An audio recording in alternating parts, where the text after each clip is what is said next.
ছুটির দিনে সকালে কাজের চাপে সবজিগুলো আর ফ্রিজে রাখা হয়নি, এবার রাখবো আর কিছু নিয়ে নেবো রান্না করার জন্য। সকাল সকাল স্নান সেরে, যেহেতু ছুটির দিন সেই কারণে কিচেনে চলে এসেছি। রান্না করতে করতে রঞ্জন ডাকলো, দেখি গিয়ে যে শাশুড়ি মা বাজার গেছিলেন, নিয়ে এসেছে ছেলের জন্য। ছেলের জন্য করে শুধুমাত্র, আমাকে দেয় না।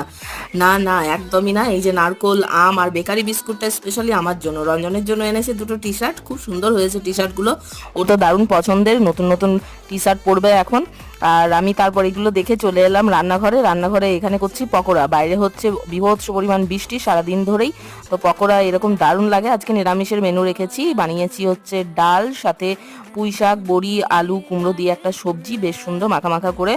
আর যে পকোড়াটা বানিয়েছি ওটাতে দিয়েছি পেঁয়াজ, সাথে বাঁধাকপি, কাঁচা লঙ্কা, আরও কিছু কিছু মশলা আছে। পুঁই শাক কুমড়োর সবজিটা আমি খুব ভালো খাই, আমার আর আদার্স কিচ্ছু লাগে না। বেশ সুন্দর করে করলে না, বড়ি দিয়ে, ঘরের বানানো বড়ি মা দিয়েছিল, সেটা দিয়ে বানিয়েছি।